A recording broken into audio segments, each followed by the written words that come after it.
What's going on, guys, and welcome back to another video. So I want to explain what you should expect moving forward, because in just 10 days we have our midterm elections. This is going to be a big deal. This is a very big deal. I want to explain why this is such a big deal, and I want to explain what you should expect moving forward after the midterm elections. Again, it's in just 10 days. Now, here's what I can tell you.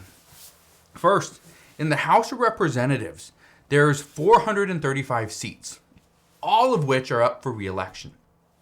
435 people are up for re-election.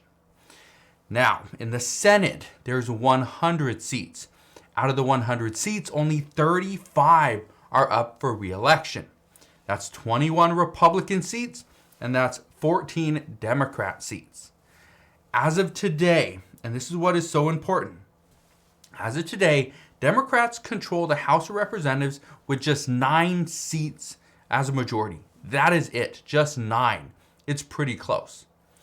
Democrats also control the Senate, even though they are split 50-50. It's all due to Vice President Kamala Harris's vote as the tie-breaking vote. That is it. So there's a 9-seat majority in the House of Representatives. There's a 50-50 split in the Senate. Here's what you can expect in just 10 days. Now, I don't know who is going to win. I don't know who is going to control the Senate or who's going to control the House. I will give you what experts are telling us and what analysts are predicting. But again, I do not know. Nobody knows. We're going to see together when all the news comes out in just 10 days. But here's what we do know. Historically, the president's party, they typically underperform, which is going to be a disaster for Democrats if it does continue this way. And I say this, and I've been telling you this in the past, that if legislation doesn't get passed in 2022, do not expect anything to get done in 2023. And here's why. According to experts, the reason why the president's party always does poorly during the midterms is because the leading party is always the one that gets blamed for what has gone wrong over the previous 2 years.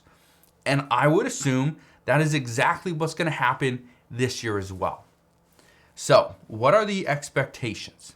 Well, the expectations is that Republicans will at least take control of the House.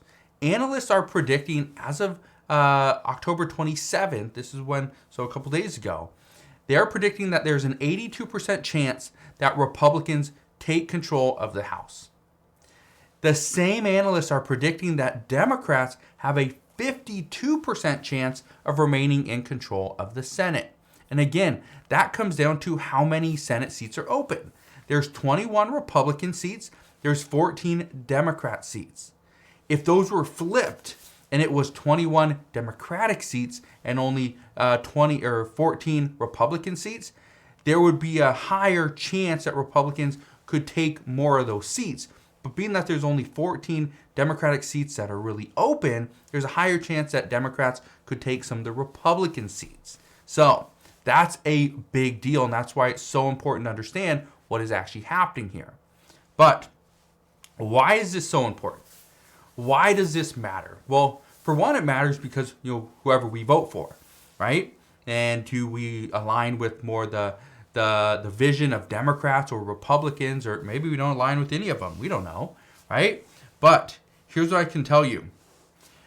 What we know and why this is so important is because throughout history, right, when one party controls the House, Senate, and presidency, it makes it so much easier for them to pass legislation. Guess what? Democrats controlled the House, the Senate, and the presidency over the past 2 years. It wasn't easy for them to get anything passed. And it wasn't because of the House of Representatives. House of Representatives would pass bills without even the representatives reading the bill. But in the Senate, the issue was we were in just a deep deficit, right?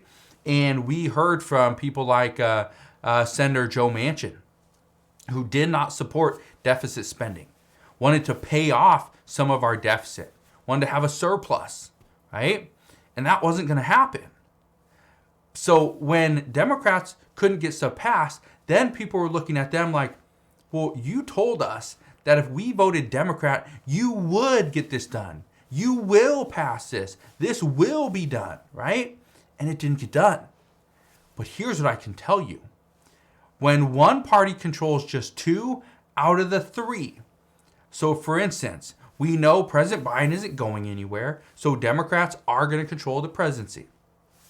Let's just say analysts are right, and the House of Representatives is going to be controlled by Republicans, and the Senate will be controlled by Democrats.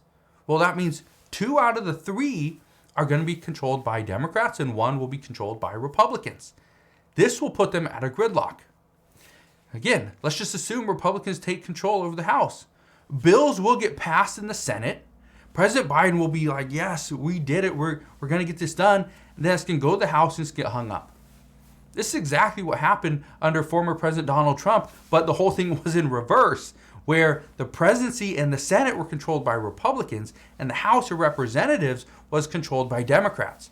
Guess what? President Trump would want something done. Mitch McConnell would get it done, and it would go sit at the House of Representatives because Nancy Pelosi said, nope, we're not voting for that. So this is exactly what can happen, just in reverse. And it's going to happen against Democrats if Republicans take control. And when bills get hung up, it usually means nothing is going to happen unless it's a very bipartisan bill, which some are expecting right now. We're not going to see many bipartisan bills coming into a presidential election in 2024. So that's what we can expect. We can expect a lot of issues. We can expect a lot of, he said, she said. We're going to see a lot of finger pointing from Democrats saying Republicans, nope, they just didn't want to get this done. We tried. We wanted to do it, but no, they said no.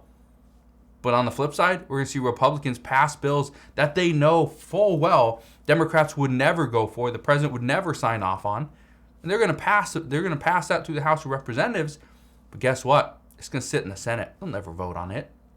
That's what we're going to see. We're going to see a lot of talk, a lot of proposals, but nothing's going to go anywhere.